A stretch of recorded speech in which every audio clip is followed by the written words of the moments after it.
जादुई फूल बेचने वाला भूत। रामनगर नाम का एक गांव था। उस गांव से दूर एक सुनसान जगह थी जहां पर एक डरावना भूत रहता था। उस भूत ने अपने घर में तरह तरह के रंग बिरंगे फूल उगा रखे थे, जिन्हें वो टोकरे में भरकर आम आदमी के रूप में बेचने के लिए ले जाया करता था।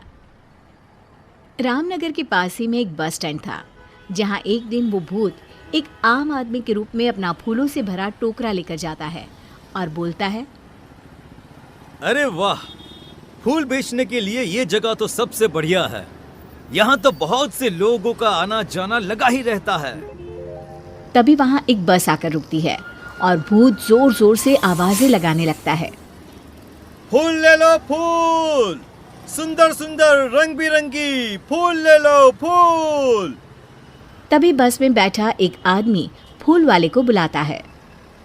अरे फूल वाले भैया, ये लाल वाले फूल कैसे दिए हैं? साहब, ये लाल फूल है 10 रुपए में एक। अरे भाई, 10 रुपए में सिर्फ एक? इतने में तो एक पूरी माला आ जाएगी। अरे साहब, चलिए आपको 10 रुपए में 2 फूल दे देता हूँ। घर जाकर अपनी धर्मपत्नी जी को दीजिएगा। ये लाल फूल देखेगी तो वो बहुत बहुत खुश हो जाएंगे। बस में बैठे कुछ और लोग भी उससे फूल खरीद लेते हैं और बस वहां से चली जाती है। भूत हंसते हुए बोलता है, आज तो मजा ही आ गया, मेरे काफी फूल बिक गए। अरे इन सब लोगों को क्या पता कि मेरे इन फूलों की खुशबू जो भी सुंदर औरत लेगी वो मेरे वश में हो जाएगी, और इन फूलों का असर सिर्फ सुंदर औरतों पर ही होगा, और वो सब छोड़ छाड़ कर मेरे पास भागी चली आएंगी। ऐसा बोलकर भूत जोर जोर से हंसने लगता है और अपने घर चला जाता है। फिर बस वाला आदमी अपने घर पहुंचकर अपनी पत्नी को बुलाता है और मुस्कुराते हुए उससे कहता है, ओ मेरी प्यारी शीला, अरे जरा देख तो, आज मैं तुम्हारे लिए क्या लाया हूँ। अजी क्या बात है, आज तो आप बहुत खुश नजर आ रहे हो। मैं अपनी लाल परी के लिए लाल गुलाब लाया हूँ। अजी आप भी ना कैसी बातें करते हैं।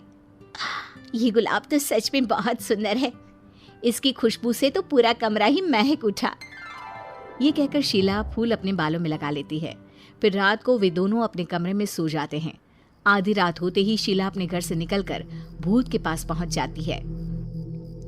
अरे वाह, मेरे फूलों की खुशबू आखिर तुझे मेरे पास ले ही आई। फिर भूत शीला को एक कमरे में बंद कर देता है। तभी 2 और सुंदर औरतें वहां आती हैं। वे औरतें भी उस भूत के वश में होती है। भूत उन्हें भी ले जाकर शीला के साथ कमरे में बंद कर देता है। अगले दिन भूत फिर से आम आदमी का रूप लेकर बस स्टैंड पर फूल बेचने के लिए जाता है, और तभी लोगों से भरी हुई बस स्टैंड पर आकर रुकती है। फूल ले लो, फूल, सुंदर सुंदर खुशबूदार रंग बिरंगी फूल, हर तरह के फूल है मेरे पास। फूलों की माला, फूलों का गजरा, जो भी पसंद आए वो ले लो। अभी बस में 2 दोस्त रामू और श्यामू बैठे होते हैं। अरे फूल वाले, एक सुंदर सा गजरा तो देना भाई। अरे वाह रामू, क्या बात है, भाभी जी के लिए गजरा? हाँ भाई, तेरी भाभी को बालों में फूल लगाना बहुत पसंद है। अरे श्यामू, तू भी कुछ ले ले अपनी पत्नी जी के लिए, वो भी खुश हो जाएंगी। हाँ हाँ भाई, अरे तुम भी एक गजरा ले लो अपनी पत्नी जी के लिए। वैसे भी सुंदर औरतें बालों में फूल लगाकर और भी सुंदर लगती हैं। ठीक है भाई, अगर तुम इतना कह रहे हो तो एक गजरा मुझे भी दे दो। उसके बाद वे दोनों गजरा लेकर वहां से चले जाते हैं और घर जाकर अपनी अपनी पत्नियों को गजरा दे देते हैं। श्यामू अपनी पत्नी लीला से कहता है, सही कहा था उस फूल वाले ने, सुंदर औरतें बालों में फूल लगाकर और भी सुंदर दिखती हैं। जी आप भी ना कैसी बातें करते हैं। चलिए अब सो जाइए, काफी रात हो गई है। फिर वे दोनों सो जाते हैं। आधी रात होते ही लीला उठती है और अपने कमरे से निकलकर भूत के पास चल पड़ती है। तभी श्यामू लीला को बाहर जाते हुए देख लेता है और लीला को आवाज देता है, अरे भगवान, आधी रात को कहाँ जा रही हो? पर लीला पर भूत के फूलों का असर होता है थोड़ी दूर जाकर लीला गायब हो जाती है और भूत के पास पहुंच जाती है। शामू ये सब देखकर डर जाता है। थोड़ी देर में सुबह होती है और शामू भागते हुए अपने दोस्त के पास जाता है और उसे सारी बात बताता है। अरे भाई, ये क्या बोल रहे हो? कल रात से तेरी भाभी भी नहीं मिल रही है। जब से उसने अपने बालों में गजरा लगाया तब से वह बस फूलों की बातें किए जा रही थी। भाई, हो ना हो हमारी पत्नियों के गायब होने के पीछे जरूर उस फूल वाले का हाथ है। फिर वे दोनों बस स्टैंड पर जाते हैं और फूल वाले का पीछा करते हैं। पीछा करते हुए वे भूत के घर तक पहुंच जाते हैं और चुपचाप खिड़की से देखने लगते हैं। फूल वाला आम आदमी अब अपने भूतिया रूप में आ जाता है, जिसे देखकर सारी औरतें बहुत डर जाती हैं और जोर जोर से चिल्लाने लगती है। अरे नाश पीटे, हमने तेरा क्या बिगाड़ा है जो तू हमें यहाँ पकड़ कर ले आया है?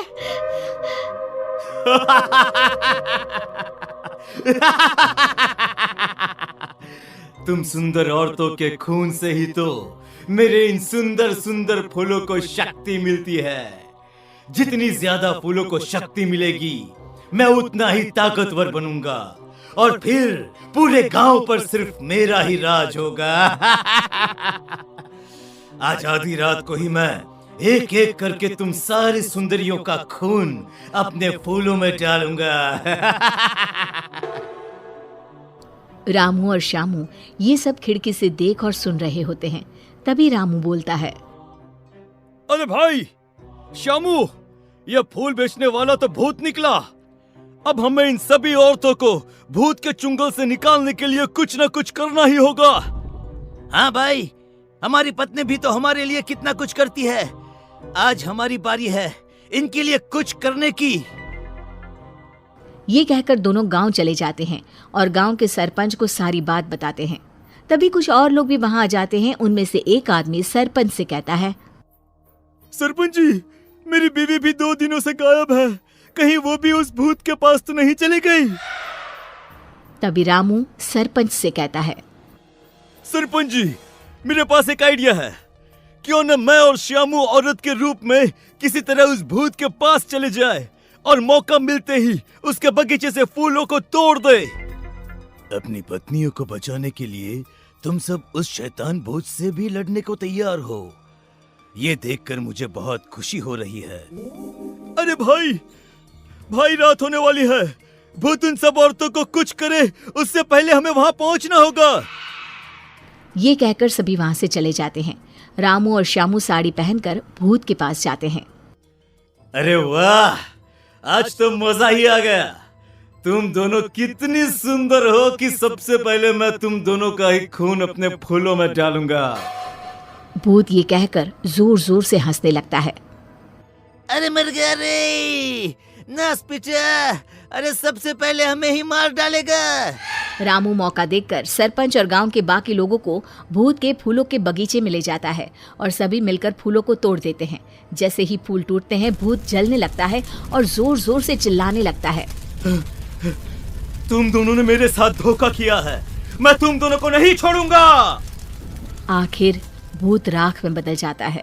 सभी औरतें भूत के चंगुल से निकलकर बहुत खुश होती हैं और सब अपने गांव वापस लौटते हैं।